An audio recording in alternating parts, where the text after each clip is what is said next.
hello. Hello! Oh. Hello to you as well, Pepper. You seem chipper today. Oh yes, I am very excited about today's creation, Doctor. Well, your heightened optimism certainly makes that obvious. Now, I'm happy to see you overflowing with joy, Pepper, but please don't interrupt me when I'm trying to... Oh, great, not this again. Pepper, I thought those plumbers you called last month actually did their job and fixed this. Oh, they did. But now that I think about it, I did hear something fishy under the sink this morning. Alright, man. I hear them plotting about mermaids in the kitchen. I don't know what they're up to, but this should buy us some time. Chip away, boys! Well, clearly the fish is out of the bag. The, mermaid, to be precise. I'm very excited to be visiting my underwater roots, or waves. Yes, indeed. I'm oozing with anticipation as well, quite frankly. And the show must go on. I'll just have Nurse Worse and Messspell get to the bottom of this crabtastrophe, while you introduce our lovely Patreon voters to what we'll be cooking up this time. Right away! According to the polls this week, our creation will be coming from the beautiful deep blue ocean. The sea has a plethora of creatures to explore, and this week is no exception. Yes, the sea is lovely, Pepper, but why don't you tell them exactly what will be swimming into their screens today? Oh, right. Sorry. I got carried away by the waves of nostalgia. This week, we're cooking up a pufferfish mermaid. Pufferfish, eh? I bet they have prickly personalities. Well, you could say that, I suppose. Pufferfish are generally calm, slow-moving fish, but when needed, they can achieve a burst of speed if they feel threatened. They are also some of the most poisonous fish on Earth. What separates them from other types of fish is their ability to transform their shape and size in an instant. At first glance, a predator might see them as a small, tasty snack, but if approached, the pufferfish can take in so much air into their stomachs that they bloat and transform into large, perfect balls. This makes them look harder to eat. Some pufferfish have spines, and when they puff up, their spines stick out like needles. I'm suddenly finding the pufferfish bosses from Donkey Kong a bit more intimidating now. Yes, they are, Doctor. Who would want to eat something covered in all those pointed things? True, all great points to know regardless. Despite how amazing this fish is, I haven't seen a lot of mermaid designs for them. I'm very excited to see this idea swim to life.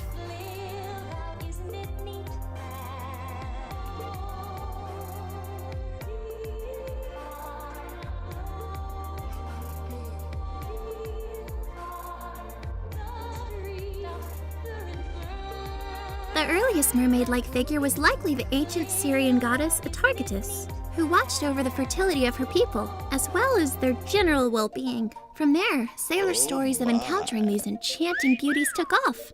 Some researchers believe that sightings of human-sized ocean animals such as manatees and dugongs might have inspired merfolk legends. The most common explanation for mermaid sightings is that sailors suffered from hallucinations or the inability to tell between imagination and reality, caused by poor health, disease, and drunkenness.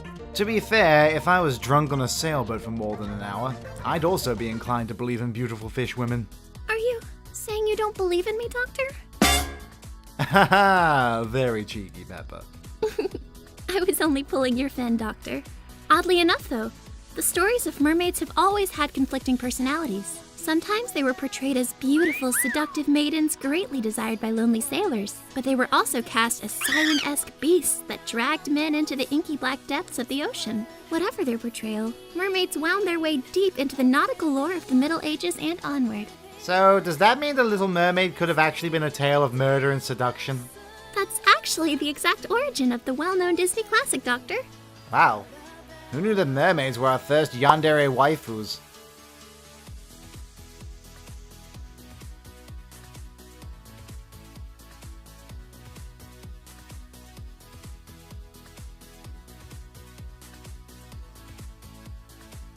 You know, pop culture has certainly taken an interest in mermaids over the years.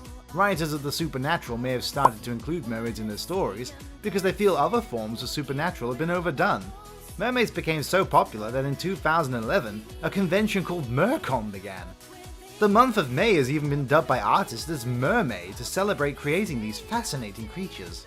If I had to guess, I think mermaids are seen as strong and beautiful. making them a deadly combination. Artists are embracing femininity, but love knowing that their creations also have a dark side. This controversial yet current combination makes them the perfect subject for modern art. Well, it helps quite a bit, I suppose. There are so many variations of mermaid in the world. And you can bet your biscuits that I'm proud of our voters, who wanted to see such an interesting combination.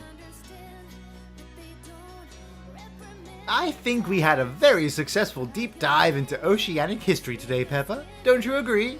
Oh, absolutely! I hope that we can do another episode on creatures of the sea soon. Perhaps we will. Maybe if we explore enough, we can find out more about your origins too. I can only hope, Doctor. Thinking about the beautiful deep blue waves of the ocean just makes me want to explode! I don't suppose there's any traces of pufferfish in you, is there? I doubt it. Pufferfish only expand in situations where they feel threatened, though. And I feel perfectly comfortable What was that? Jeez, Pepper, as if your anatomy couldn't get any more baffling! Tell us what you've done with the mermaids, Ursula. I recognize those tentacles. You can't fool me. Ursula? The sea witch? Oh gosh, no, this is a huge misunderstanding. Aye, perhaps not as huge as you, lass. We heard there be mermaids here. How do you people keep breaking into my lair? Nurse! Do what you want, cause a pirate is free. You are a pirate. Your heart indeed. Being a pirate is a right to be. Do what you want, cause a pirate is free. You are a pirate. I'm so sorry, Doctor. Quiet, you. This is your last chance to tell us where the mermaids are. Aye, they be helping us to find our sunken treasures and all. So we shan't be leaving without 'em. Arr. I don't know.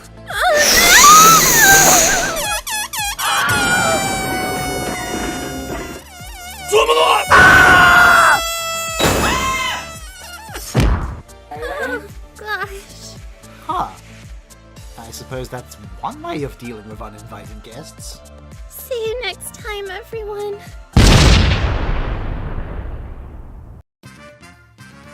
Thank you so much for joining us for another episode of the Chara-Cafe. You can become a patron for as low as $1 a month to vote on next month's content. You could even become a fighting game fan character. Check out our Patreon in the link below to join us in bringing your crafty creations to life.